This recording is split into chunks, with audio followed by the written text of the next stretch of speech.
नमस्कार मित्रांनो, तर आज आपण बघणार आहोत भूरूपे म्हणजे लँडफॉर्म्स.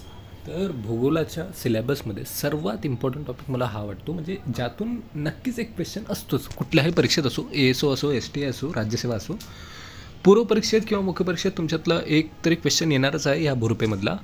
तर आपल्याला हा टॉपिक खूप इम्पॉर्टंट करायचा आहे. म्हणजे इथे तुम्ही बघू शकता, निक्षेपण आणि अपक्षरण या दोन्ही क्रियांमुळे होणारे जे भूरूपे तयार होतात तर त्याच्यावरती क्वेश्चन येतो. तर क्वेश्चन कसा येतो वगैरे ते सगळं बघू आपण. पण एक इम्पॉर्टंट आहे, तुम्हाला हा व्हिडिओ एंडपर्यंत बघायचा आहे आणि ज्या मी इन्स्ट्रक्शन सांगणार आहेत ते जर तुम्ही फॉलो केलात तर तुमचा हा क्वेश्चन बिलकुल चुकणार नाही, याची गॅरंटी मी देतो. तर चला टाईम वेस्ट न करता आपण सुरू करू भूरूपे. तर आपण आधी बघून घेऊया सगळे भूरूपे कुठले आहेत. तर एकाच व्हिडिओ तुम्हाला सगळ्यांची भूरूपे भेटणार आहेत. तर पहिले आपण बघूया वाऱ्यामुळे निर्मित होणारे भूरूपे. तर वाऱ्यामुळे निर्मित होणारे भूरूपामध्ये दोन टाईप्स आहेत, अपक्षरणामुळे आणि निक्षेपणामुळे. आता अपक्षरण काय असतं, निक्षेपण काय असतं हे सांगायची मला गरज नाही, ते तुम्हाला माहिती आहे, हे तर बेसिक आहे. अपक्षरण तरी म्हणजे इरोजन आणि निक्षेपण म्हणजे डिपॉझिशन.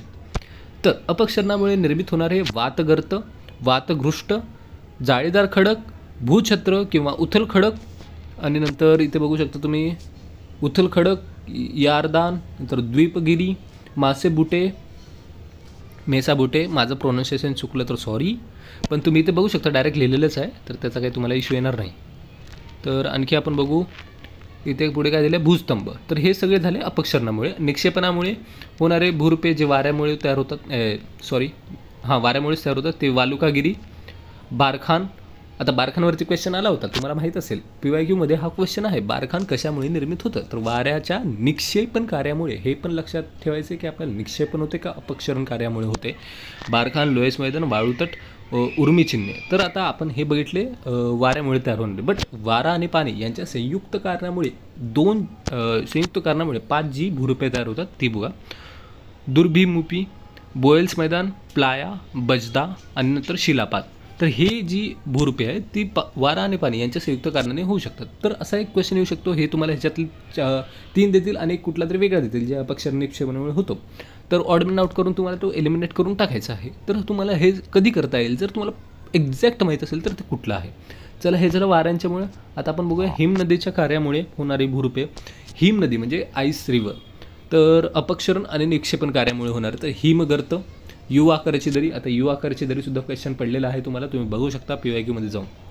लंबूदरी, लंबूती दरी, गिरीशृंग, मेषशिला, शृंगपुच्छी, नंतर हिमखाडी, शृंगीला, हिमगर्त, हिमोड, नंतर हिमोडगिरी, विदेशी खडक, हिमालयीन गाळचे मैदान, हिमनोड, कटक, कंतकगिरी, नंतर हिमजलोड मैदान, आउटवॉश प्लेन. आता मी इंग्लिश मिडियममधून प्रिपेअर करते म्हणून थोडंसं माझा प्रोनाऊन्सिएशन चुकू शकतो, तर तुम्ही ते थोडंसं मान्य करून घ्या.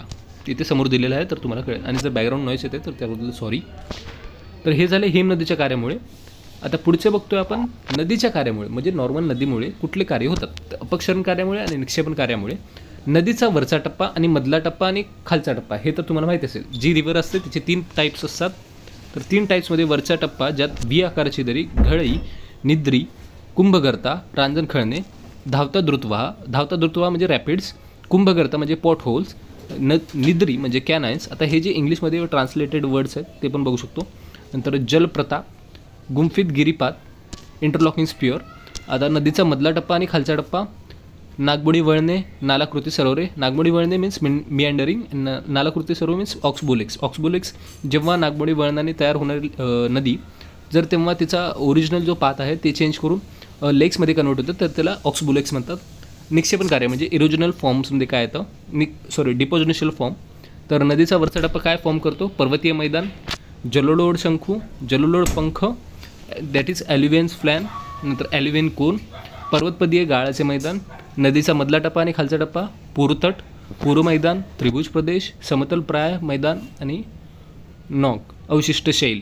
तर हे आहेत जे निक्षेपण कार्यामुळे, ज्याच्यामध्ये पण आपल्याला हे लक्षात ठेवायचं नदीचा वरचा टप्पा कुठला फॉर्म करतो आणि नदीचा खालचा टप्पा कुठला फॉर्म करतो.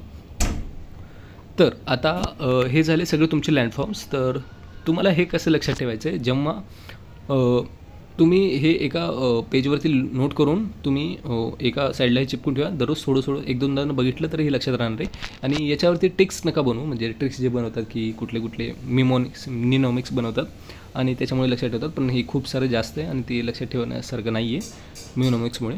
मग ते ट्रिक्स म्हणून नाही लक्षात राहणार. तर चला, जय हिंद.